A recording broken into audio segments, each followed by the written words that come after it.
Your soft landing in Canada is going to fail. That may sound harsh, but it's true. Here's the reason why. When we were coming to Canada, there are a couple of things that we were not aware of, things that were not in our realm of imagination about what was going to happen to us when we landed in Canada that made us assume that a soft landing was going to be an easy thing to do. The reason we're creating this video is to make sure that you are prepared and have reality in mind when you're planning to do a soft landing so that you don't make the same mistakes that we did. The first thing that happened, which was a major thing for us, was that our PR cards got delayed. Now, our PR cards are a very important thing. Now, for us, and I think everyone else who has PR here in Canada, without a PR card, you cannot be able to re-enter Canada if you leave. IRCC website indicates how long a PR card is going to take before you're able to receive it. And for us, they had said 90 days. I got my PR card. My wife got her PR card.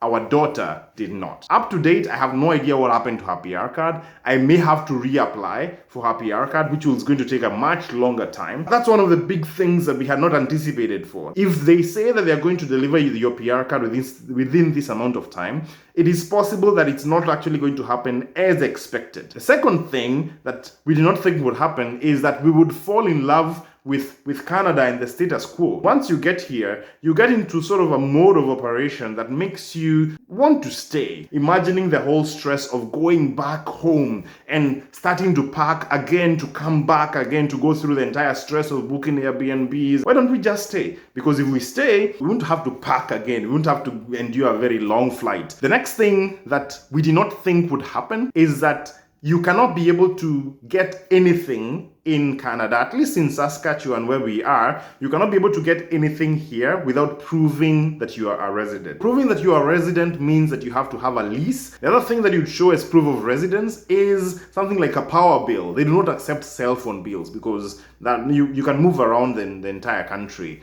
even with a cell phone bill. If you do not have proof of residence, you cannot get a driving license. You cannot get a health card. And those things are important to have because without a health card, you cannot visit any hospital for free. And that's one of the great things about being here in Canada. And they do make it very difficult for you if you're not here legally or if you're not here like with proper systems. They do make it difficult for you to get some of these services. So for instance, we took our daughter to one of the hospitals and we were shocked by something they said, that if you are a non-Canadian, you'll be charged $1,000 just for consultation alone. Now again, obviously that may not be the case everywhere, but that shocked us, that if you do not have residence, if you cannot be able to prove that you are a resident of the province that you're in, like Saskatchewan in our case, you'd have to pay much higher fees for healthcare. And again, you may say, oh, I'm not going to get sick. And good for you, probably you're not going to get sick. But what if you do? You're going to be forced to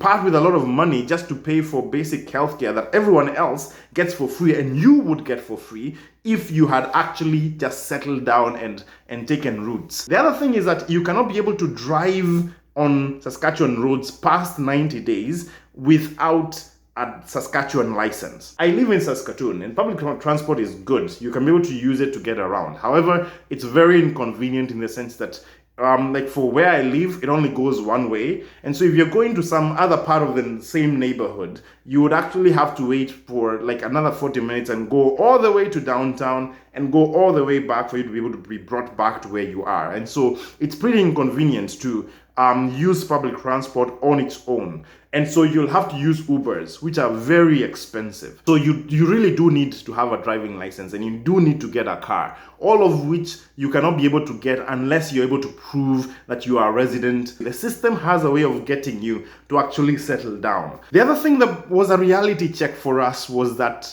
Airbnbs do not like long-term stays. Now, we wanted to book an Airbnb for the whole 3 months. We found it extremely difficult to do so. The first time we tried to book a very long stay with someone, they declined. We tried again and again, they declined. So we tried to make it shorter and we made a booking for 1 month, but once you book it for 1 month, you can't really be able to extend it for that 1 month. You could extend by a few more days, but that place may already be booked up once you arrive. And so you can't really book that whole stay for the whole time that you're going to be here. So you're going to have to book another Airbnb. Remember, you had carried enough luggage to keep yourself going, and so you basically have a number of suitcases and you do not have a car. So moving that luggage from your first Airbnb to the next Airbnb for your short term, probably like another month and another month and another month, becomes really tiring. Remember, you don't have a car. You cannot be able to get a car unless it's a rental because you're not really a resident. So if you're going to be booking an Airbnb for a very long period of time,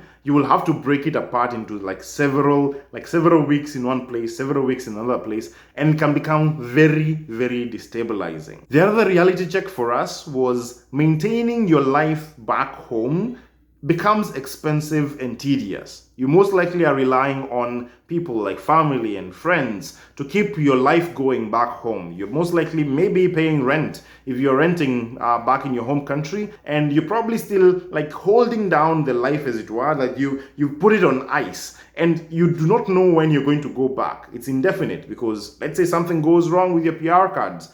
You cannot be able to travel without them. And so you can't really know whether you're going to go back immediately or not. And that becomes very difficult to do when you're maintaining two different lifestyles. You're maintaining your life here in Saskatchewan, which is pretty expensive, and trying to maintain your life back in your home country for you to be able to go back and continue from where you left. One of the things that people don't spend enough time thinking about is which city they're going to land in Canada. Now, it's a really, really important decision, and watch this video next to help you figure out which city is best for you. We chose Saskatoon, and your city may be different for different reasons. So watch this video next.